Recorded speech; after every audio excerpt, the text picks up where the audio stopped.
È un peccato che la città sia vuota oggi, che è 31 dicembre. A parte il fatto che non ci siano turisti, anche i giovani probabilmente resteranno a casa, quindi nessuno festeggerà. Guardate la gente che è venuta a Piazza Dam, nonostante il coronavirus, le persone ci sono.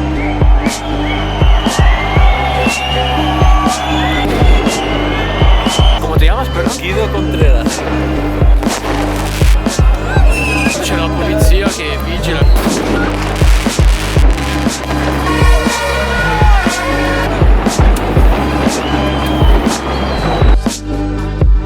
Normalmente si festeggia a Piazza Dam, si sta tutti insieme, si fa il countdown. Qui è apparsa una sciura milanese, aspettando il mio Kibbeling.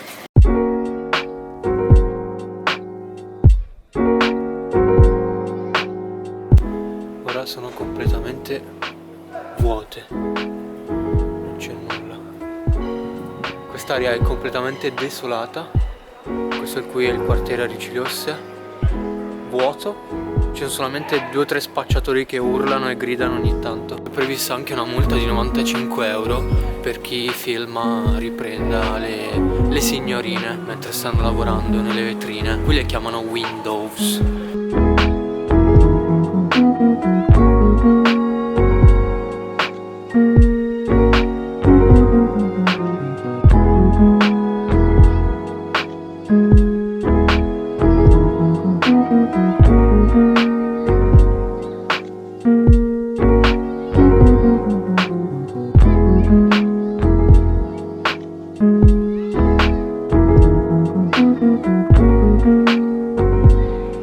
Tutte le vetrine sono chiuse, tutti i teatri dove fanno gli spettacoli sono chiusi, anche in questa stradina qui dove ci sono altre vetrine sono tutte chiuse, quindi non dovrebbe esserci problemi per riprendere, non c'è nulla. In realtà non sono informato, sinceramente non so se le signorine possono lavorare oppure no durante il lockdown. Temo di no, per quello sono tutte chiuse. Sono tutte le vetrine tutte chiuse, non c'è nulla, deserto. Sono circa le 4 del pomeriggio. Quello che normalmente è il quartiere Luci Grosse si è trasformato sostanzialmente in una strada per spacciatori. E questo è il cuore del quartiere Luci Rosse ed è completamente vuoto. Non ho visto una vetrina aperta, tutte chiuse. Sono chiusi anche tutti i teatri, come dicevo prima. Sono chiusi tutti i negozietti che vendono gadget hot. Sono chiusi tutti i bar. E sono aperti solamente i ristoranti che fanno takeaway. È una situazione davvero surreale perché non ho mai visto la città così.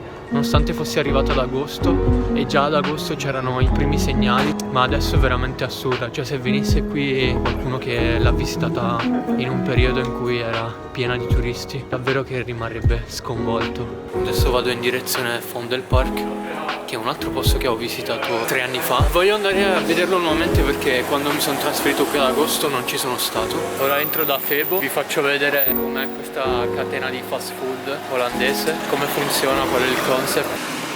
Allora, ci sono tutti gli snack e i panini, è possibile pagare sia con carta e sia con monete. E qui in alto c'è il prezzo e c'è scritto il prodotto che viene servito dentro queste cassette. Loro continuano a fare cibo, a cucinare, man mano li mettono qui. Ora, come possiamo vedere, è quasi vuoto perché non c'è praticamente nessuno, solo io e questo ragazzo. Sono anche abbastanza costosi, questi non mi nutrono e non mi saziano neppure. Questo viene 2 euro, no, non prendo nulla, non sono sostanziosi. Direi che è il caso di iniziare a cercare un ostello per stanotte o altrimenti torno a casa. 140 euro se sei beccato mentre butti immondizia a terra.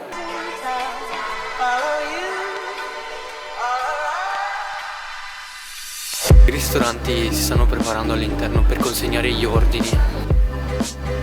Hello. Ok, 15 euro. Ok, thank you. Mai visti dei prezzi così ad Amsterdam?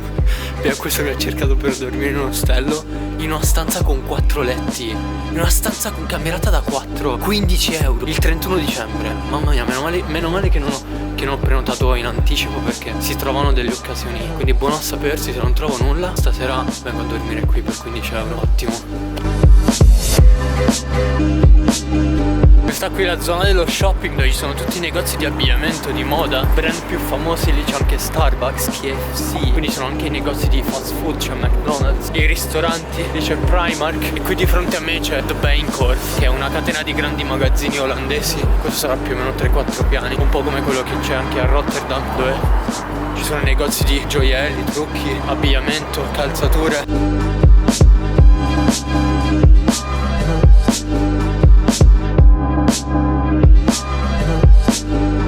Altra zona dello shopping, questo qui è Kalverstraat, accanto a Piazza Dam. Qui ci sono tanti negozi di abbigliamento, gioielli, negozi di articoli sportivi come Under Armour, Pull&Bear. Ovviamente sono tutti chiusi, ma non c'è comunque nessuno che neppure passeggia lungo questa strada. Pochissime persone. Bershka, T-Mobile. Qui c'è la discoteca all'aperto. Do you know where is Vondelpark? Next, right, direct. Okay. You know? Direct, right. Ok, Direct. Thank you. Il momento più atteso, il panino con la ringa, pronti per testarlo. Vediamo se è possibile pagare con la carta. Excuse me sir, is it possible to pay with a Mastercard? You can try. Yes, sure. Thank you. Because I still have to taste this herring broje. It's very important.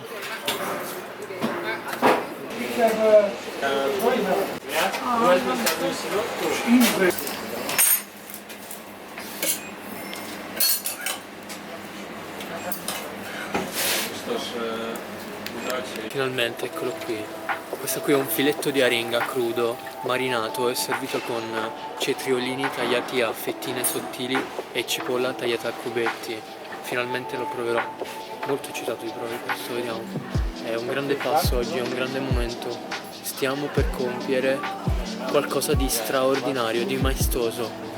Questo è street food olandese puro, purissimo. 3 euro.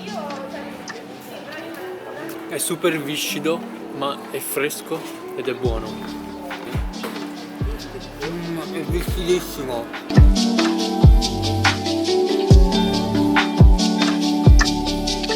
La consistenza è molto viscida, quindi immaginate di prendere una fettina di fegato di vitello, masticarla. Quella lì è la consistenza, abbastanza disgustosa, ma il pesce è freschissimo, la marinatura non è pesante, sapore buono, non fortissimo come me l'aspettavo, più i cetriolini apprezzato rispetto alle cipolle tagliate a dadini. Questa qui è un'altra delle zone super turistiche affollate normalmente ad Amsterdam. Si tratta del mercato dei fiori galleggiante. Adesso ovviamente non c'è nessuno come in tutto il resto della città. Ecco, qui ci sono tutti i fiori, i bulbi di tulipani, questi sono tutti tulipani. I Paesi Bassi sono, se non sbaglio, il più grande esportatore al mondo di fiori o di bulbi. Infatti quando ci si allontana dalle città e ci si sposta magari con il treno oppure in auto, lungo le strade si vedono spesso queste enormi serre all'interno delle quali coltivano i fiori, i bulbi e poi li esportano in tutto il mondo.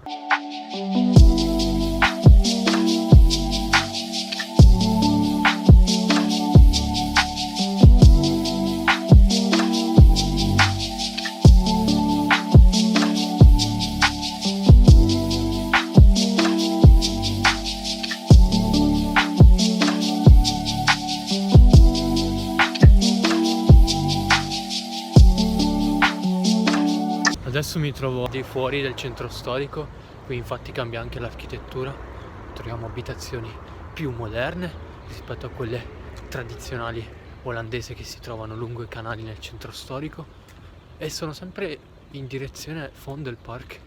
In realtà volevo passare anche nella zona dei musei, ma penso di andarci domani e quindi sono convinto alla fine resterò qui anche per fare alcuni clip durante la notte.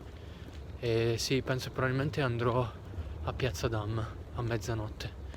Mi trovo adesso in Vondelpark, che è il parco più grande della città di Amsterdam e si trova lontano dal centro, sono circa mezz'ora, 40 minuti a piedi per raggiungerlo. Però è molto bello, è un posto tranquillo. All'ingresso c'erano alcuni ragazzi che si riunivano per celebrare questo particolare capodanno. Qui c'è anche una chiesa qui accanto, c'è il laghetto, gli alberi. E qui vicino si trovano anche i due musei principali della città, che sono il museo di Van Gogh e il Rijksmuseum, credo si chiami così.